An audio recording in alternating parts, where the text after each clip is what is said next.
Ciò che attende l'Acregas sarà un'altra domenica di passione.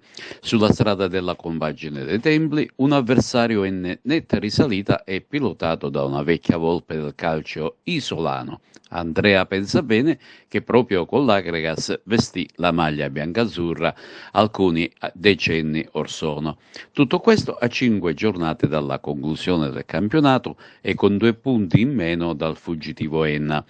Ma il gioco del calcio spesse volte è strano ed anche imprevedibile e può ancora succedere di tutto in attesa del confronto diretto del Seneto in programma domenica 2 aprile. Una data che gli sportivi agrigentini attendono con ansia, ma anche con pacata fiducia. Oggi però c'è da superare l'ostacolo Gela e non sarà affatto facile dopo una settimana di intenso lavoro e con qualche problema di formazione. In settimana infatti il giudice sportivo ha fermato il portiere Lezzai, per cui verrà chiamato in causa il giovane Sansone sin dal primo minuto, e il difensore Alfonso Cipolla. Entrambi salteranno solo questa sfida, per cui torneranno dei disponibili dalla prossima gara. Nell'ultimo lavoro di rifinitura di questo sabato, il tecnico Nicolò Terranova ha provato diverse soluzioni tattiche, ma ciò che più che conta è la grande rabbia di tutti i calciatori e per tornare a vincere e quindi continuare a coltivare la speranza di un possibile aggancio alla compagine ennese. Con la nuova città di Gela, oltre al tecnico Andrea Pensabene, ci stanno due ex biancazzurri che ad Agrigento hanno fatto bene. Il primo è l'inossidabile Stefano Piazza, classe 82, sempre veloce e imprevedibile sulla fascia. Il secondo invece è un centrocampista dai piedi buoni, anche lui un ex, Andrea D'Amico. Ma attenzione al bomber gelese Simone Abate, che di reti sinora ne ha segnate 9. Da sottolineare il fatto che nell'ultimo calciomercato invernale il Gela si è rafforzato con 5 arrivi di spessore e Adenna ha perso di misura dopo una gara ad alta intensità, sfiorando addirittura la rete del pari. Un avversario tosto che sta lottando per la conquista di una posizione ottimale nella griglia play-out. Come abbiamo scritto prima, l'ex portiere della San Cataldese Sansone partirà titolare, mentre il giovanissimo Castelterminese Avignone sarà il suo secondo. Acregas Gela è stata affidata ad Alessio Marino di Acireale, mentre i suoi assistenti saranno Pietro Fardella di Palermo e Manuele Finocchiaro di Acireale. Ed ora le interviste. In sala stampa il patrono dell'Acregas Giuseppe Deni, che anche questa mattina ha incontrato la squadra, ha incontrato i giocatori, lo staff tecnico per caricarli in vista della gara di domani contro il Gela, dove la vittoria è obbligatoria per cercare di vincere questo campionato di eccellenza e approdare in Serie D.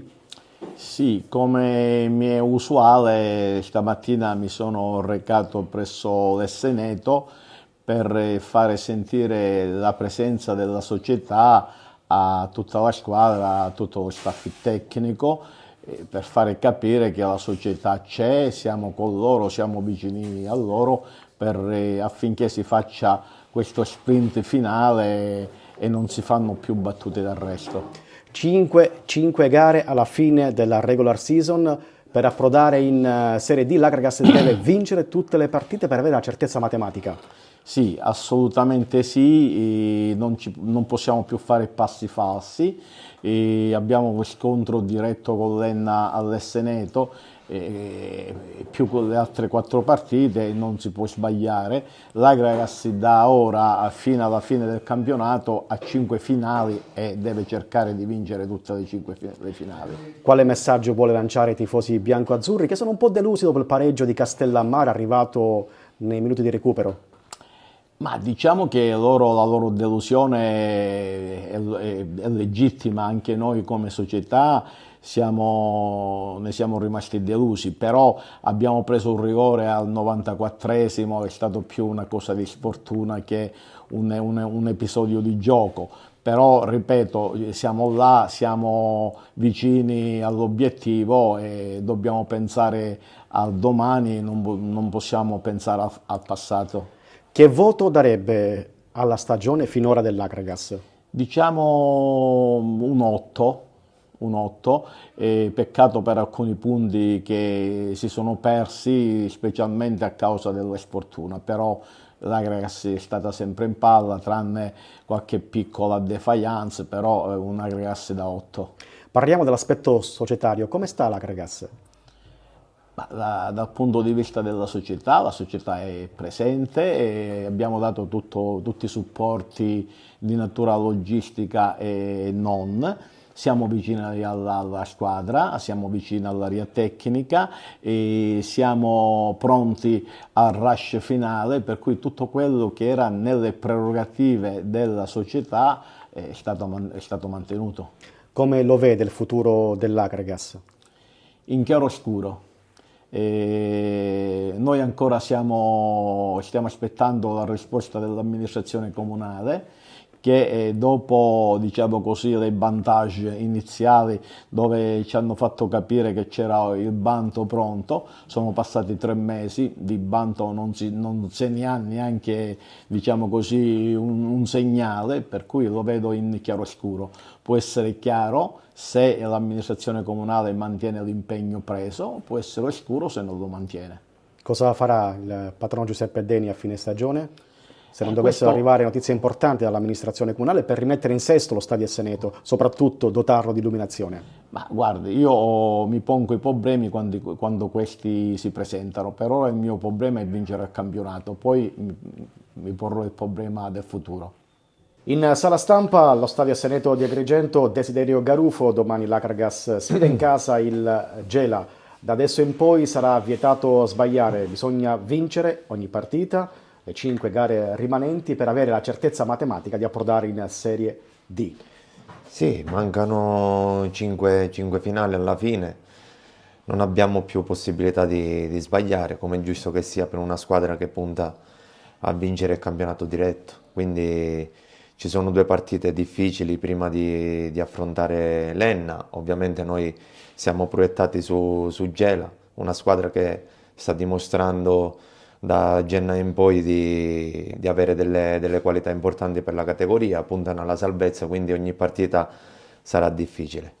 L'eccellenza di quest'anno, Girone A, si sta dimostrando un campionato insidioso, equilibrato, difficile da decifrare. Sì, insidioso, equilibrato, ma soprattutto le 2 squadre che hanno primeggiato fino ad oggi, insieme al Favara e al Misilmeri, hanno una quota alta di punti che ovviamente negli ultimi anni non si era vista. Quindi, come si era detto qualche mese fa, per varie vicissitudini questo campionato sarà deciso nelle ultime battute, quindi fino all'ultimo sarà decisivo incontrare le squadre sia dalla bassa alta classifica con la mentalità giusta. Avete smaltito la rabbia, la delusione, il mezzo passo falso di sabato scorso a Castellammare del Golfo? Sì, un peccato perché siamo andati ad affrontare una delle squadre che lotta per salvarsi, che però ha delle qualità importanti per la categoria, un gruppo che da anni fa questo tipo di campionato e si salva, quindi abbiamo fatto 90 minuti di alto livello con le insidie della partita, ma è stata assolutamente colpa nostra, ma l'importante è capire, anche se mancano 5 partite, capire che le partite vanno chiuse, le partite vanno affrontate fino all'ultimo secondo con la determinazione, perché ora ogni punto sarà decisivo per il finale di stagione e noi ovviamente dipende da noi, questa è la cosa più importante e vogliamo raggiungere l'obiettivo. Per quanto riguarda le altre agrigentine, la Pro Favara, sempre più vicino alle posizioni di testa, se la vedrà in casa con la Forte Mazzarese, in una gara tutta da seguire, mentre lo Sciacca, anch'esso tra le mura amiche, si ritroverà la Leonfortese. Queste le terne designate per queste 2 gare. Pro Favara Mazzarese arbitrerà Rosario Zangara di Palermo con assistenti Salvatore Nigrelli e Giuseppe Torre, entrambi della sezione di Barcello e Barcellona Pozzo di Gotto. Unitas Sciacca Leonfortese invece è stata affidata ad una ragazza.